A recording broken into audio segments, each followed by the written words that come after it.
بسم اللہ الرحمن الرحیم۔ اللہ کی مہربانی سے میں اس وقت طائف شہر کے اندر ہوں، اور جس جگہ پہ میں کھڑا ہوں یہ وہ باغ ہے جب آپ صلی اللہ علیہ وآلہ وسلم تبلیغ کے لیے طائف آئے تھے تو یہاں کے بدبخت لوگوں نے آپ صلی اللہ علیہ وسلم کو پتھر مارے تھے، آپ صلی اللہ علیہ وسلم لہولہان ہو گئے تھے۔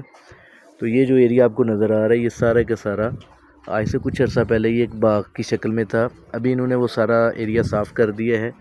یہاں پہ فی الحال تو مجھے گوبھی نظر آ رہی ہے جو لگائی ہوئی ہے۔ تو یہاں پہ آپ صلی اللہ علیہ وسلم زخمی ہو کے تشریف لائے تھے، کچھ دیر کے لیے رکے تھے۔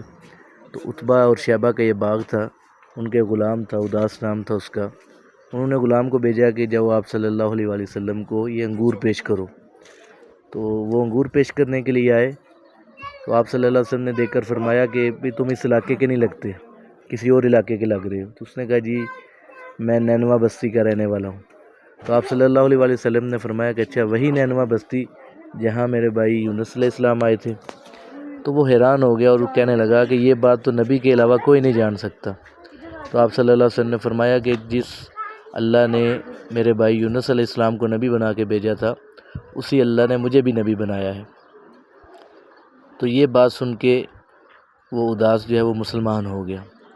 تو آپ صلی اللہ علیہ وآلہ وسلم اس کے گھر میں اس وقت یا بعد میں کسی وقت تشریف لائے اور وہاں پہ نماز ادا فرمائی۔ تو یہ جو آپ کو مسجد نظر آ رہی ہے یہ میری انگلی کا جو اشارہ ہے یہ مسجد ہے، مسجد اداس کے نام سے۔ تو یہ ان کا حجرہ تھا اس وقت، اور آپ صلی اللہ علیہ وآلہ وسلم نے یہاں پہ نماز ادا فرمائی تھی۔ یہ میں آپ کو اندر سے بھی کچھ دکھاتا ہوں، یہ کچھ درخت ہے پرانا سا۔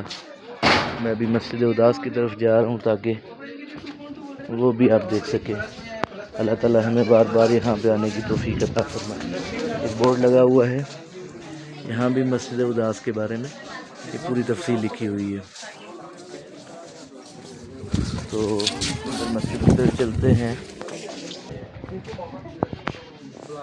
یہ مسجد اداس ہے۔ اللہ تعالیٰ ہمیں یہاں بار بار آنے کی توفیق عطا فرمائے۔ ہو گیا ان کو باقی کی نماز وہاں پڑھو۔ چلو سب چلے گا۔ اس کی ضرورت ہے یہ دکھانا۔